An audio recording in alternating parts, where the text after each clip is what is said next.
Good afternoon, everybody, man. Those who are returning, thank you very much, man. But let me introduce myself to those who are new. It's your guy, or Jesus, man. So I'm going to let you know a little bit about my channel, those who are new. I tend to react to videos. That's pretty much about it. Whatever topic it may be that I think it might be interesting and even interesting for me to be reacting to it, basically. So, man, but anyways, man, today's Friday, man. All of you who are viewing my content, man, hope you all, man, had a great week, man. The weekend's coming up. Take it easy, man. The weekend's coming up. It's hot, especially over here on the Eastern Shore. So drink a lot of water, man. Stay under the roof, you know what I mean? Away from the sun. Don't get too much sun, man. But anyways, man, this is a part 2. How teens are reacting to their sentence, man. Most of it is pretty high, like life without parole. So, but anyways, man, I'm not going to do too much talking, man. Let's go ahead and get right into it. Fernando Salgado. Oh, yeah, video disclaimer. I've never seen this video. I don't do none of that fake reaction, you know what I mean? I tend to really look look for it. And just pretty much go by what the video is called, and if it sounds interesting, man, I'll go ahead and check it out. Basically watch it for the first time, record myself and react to it. So Jail time for attempted sexual assault by a foreign object, the 18-year-old Fernando Salgado broke into tears in court in California. While he was begging the judges not to go back to jail waiting his sentencing, his family also disrupted the court to make the same plea as the bail was set at $200,000. The teenager was accused of trying to sexually assault another student with a piece of rebar. A few days later, against the advice of his own attorney, the teenager accepted to sign a plea agreement for lesser charges in exchange of testifying against his teacher, De La Rosa. Prosecutors said the teacher may have authorized the assault and even participated in the hazing. By signing the plea deal, Salgado will be facing the assault with a deadly weapon charges and will be able to withdraw his plea on the attempted sexual penetration as long as he truthfully testifies in court against his teacher. Thanks to the plea bargain deal and testimony, Salgado was able to reduce his sentencing from up to 4 years in prison and being registered as a sex offender to 180 days in jail on weekends and staying on probation for 3 years. Number 13. David Moses. Yawning, he looked like he laughing, did something stupid. It's not your business time. But yeah, bro, man, I'm 19 years old, man. I couldn't even imagine, man, the 5% to life without prison, man. Because if you think about it, man, prison ain't no woman, bruh. Ain't no good food. Ain't no good drinks. You can't do as you will. You know what I mean, man? There ain't no freedom in there. Like, you ain't got no protection except those who are behind you. Like, and you just sleep. You're in a cell, bruh. A bed, a bunk bed. Maybe you got another cellmate to talk to. You got your toilet and a sink. Crazy.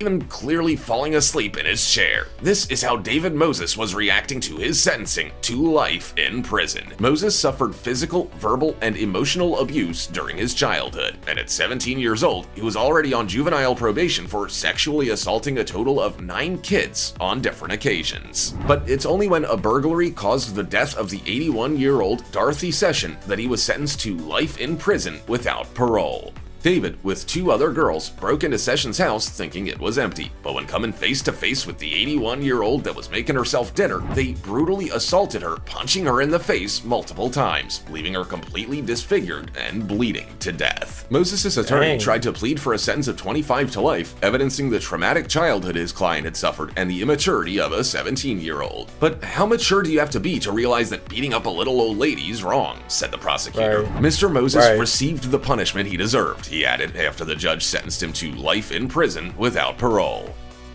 Man, Number 12. He deserved the book, man. How you gonna brutally, basically beat the hell out of that old lady to death? Like, man, like, you could have just ran, like, out the house, bro.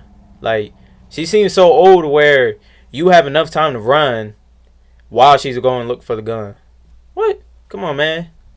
TJ Lane. Man, get him out of here. TJ Lane first became known to the public in 2012 for his hideous school shooting perpetrated in Ohio. The 17-year-old left 3 dead and 4 others wounded, one of them paralyzed from the waist down. When the police found him about a mile from the school, he was wearing a t-shirt with the word killer on it. And despite admitting he shot the victims in the head because, according to him, he didn't want them to suffer, he still pleaded not guilty. He also admitting to having a .22 caliber and a knife with him and firing 10 shots at a group of students sitting by the cafeteria. In court, TJ not only didn't show any remorse for his actions, but he also wore a t-shirt at his sentencing with the word killer. And as if that weren't enough, he didn't stop smirking, smiling, and even threw up the middle finger at the victims' relatives. Needless to say, he was then found guilty and was charged with 3 life sentences without parole. But TJ's horrendous race for criminal notoriety didn't stop there. 2 years later, he escaped from prison along with 2 other inmates. But luckily, he was captured about 100 yards from the prison's location. Number 11. Teenager. There actually are some folks out there, bro, that don't care about their life. They ain't got nothing to lose, bro, and they're willing to basically spend the whole rest of their life in jail. Because they don't got nothing to lose, bro. They don't got no remorse. Kill anybody. Innocent ass people, bro. They be walking the sidewalk for no entire reason. Do stupid stuff. Then act stupid in court. Like, you know, like, for these type of people, bro, like, you should be able to give them the death penalty, man. I know some states is not allowed, but for those type of people, bro, just get them out of it, bro. His great-grandmother. Don't waste your time. Antonio Barbeau was found guilty for first-degree murder at the age of 13. The teenager killed his own great-grandmother at her house with a hatchet and a hammer. Barbeau didn't act alone. He had an accomplice, another 13-year-old boy. After taking the... Back up. Number 11. Teenager murdered his great-grandmother. Antonio Barbeau was found guilty for first-degree murder at the age of 13. The teenager killed his own great-grandmother at her house with a hatchet and a hammer. Barbeau didn't act alone. He had an accomplice, another 13-year-old boy. After taking the life of the 78-year-old Barbara Olson, they stole her cash, ordered pizza, and bought weed. Both Barbeau and his accomplice were sentenced to life, and they won't be eligible for parole until they are 50 years old. When journalists asked Barbeau's attorney if he was genuinely remorseful for what he did, he said, "Yes, he is. I don't doubt that." But as some of Barbeau's family members asked the judge to reduce the parole eligibility to 25 years, others insisted to journalists that even if he won't necessarily go out when he's 50, he will still have to prove he's worthy of becoming a member of society. During his sentencing, Barbeau broke into tears while addressing the judge, saying, "I know that I don't show my emotions much," but he also appeared shaking his head with a smile when the prosecutor started speaking. Number 10. The Laughing Teenager. Donta Wright's behavior in court got the judge himself to take a moment to lecture the 17-year-old in front of everybody. Wright and 2 other people have pleaded guilty to the murder of the 18-year-old Jordan Clee. The teenager admitted that while they were trying to rob their victim, he was the one who shot and killed Jordan. In the case presented by the prosecutors, they tried to show Donta as a gang affiliate, saying that the gang was rapping about the teenager's lifestyle. Wright's mother kept claiming her son's innocence. "I can't stop him from not wanting to snitch on anybody," she said in front of the judge. But Wright's unconscious defiance towards the law didn't stop there. Facing second-degree murder charges, he kept smiling and laughing during his sentencing, and didn't stop smiling when the victim's family members were reading their impact statements in front of the court. But when the teenager had a chance to address himself to the court, he said, smiling, "I just want to tell y'all I'll be home soon. I love my family." I just want to tell y'all I'll be home soon, or I'll be Keon. I love my family. Words and behavior that almost made the judge refuse the sentencing agreement and take the case to trial. Does he not understand? Look, at that moment right there, bro, does he not understand, man? That does not help you get home any faster. That does not help get home any faster that you think you will get home. Tell me I'll be home soon, bro. No, you're not. You're not going home anytime soon. You still in jail at this day. I don't even know when this happened or when this case, when the trial, when he got sentenced, basically. When he got sentenced is what I'm supposed to say. Well, bro, man, you deserve to be in there, man. You deserve to die in there. Ultimately, the teenager was charged with 23 to 50 I don't never seen that guy in my life, man, prison. personally. I never knew him. I don't even know Number his name. 9. Bro, he deserved Jaleel to be in Smith jail. Riley breaks down in tears at sentencing. In a case that lasted 3 years, Smith Riley broke down in tears when he heard his sentencing. Jaleel Smith Riley first pleaded guilty to the murder of Portia Brooks and admitted injuring her boyfriend Martin in Norwood in 2013. The couple was in a parked car at the time, and according to the police, when Smith Riley didn't find anything to rob from the couple, he shot Martin in the head first and then leaned to shoot Portia. Brooks died 3 days after the incident, while her boyfriend survived. Probably trying to avoid the death penalty, Smith Riley surprised his own attorneys by requesting from the judge to withdraw his plea to not guilty. After taking into consideration the withdrawal request, the judge denied it but took the death penalty off the table. During the hearing, Smith Riley kept apologizing for what he did, saying that he made a mistake. You made a mistake. His family and defense attorney tried to plead for a sentence with parole, saying that he had no prior conviction and to give him the possibility for rehabilitation. The judge ended up sentencing him to life in prison without parole, which brought Smith Riley to collapse. Bro, I'm gonna tell you right now, man. So with my little bit of experience, man, with like knowingly like some of these inmates like getting caught. Really, what I'm trying to say is, man, most of the time, bro, when they cry because of their sentence, they're not crying, bro. They're not sorry for the family, bro. They're not crying because really what they did. They're crying because they got caught. They're sad because they got caught. Because most of the time, man, people who commit crimes, bro, most of the time, man, they think they don't get caught. Alright, they don't think about the outcome. They don't think about what they get caught, what they could be facing up to, or what's gonna happen later on down the road.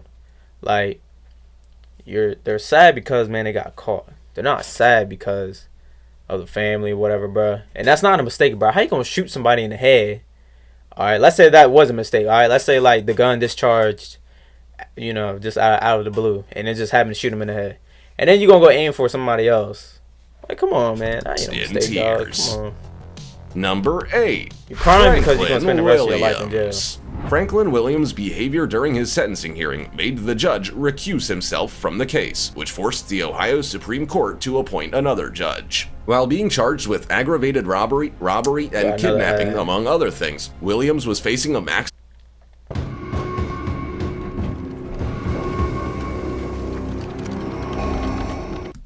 maximum consecutive sentence of 134 years in prison. During the sentencing hearing, Judge Russo kept asking Williams to stop talking, but Franklin felt a bigger need to keep sharing what he had to say on the record than to actually do what the judge was asking him to. The judge kept telling him to zip it, but nobody...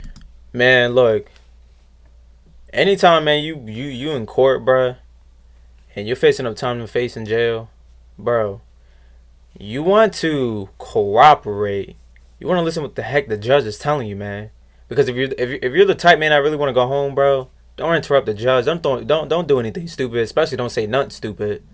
All right, just follow what your lawyer, what your attorney's saying, and what the judge is telling you to do. All right, man. Because the last thing you want to do, man, is piss the judge off, man. Because he is the one that has your freedom. All right, he's the one who's making the choice. He has your freedom in his hands, basically. So, when you're in court, man, and those who you young folks, man, that's watching this, if you ever face,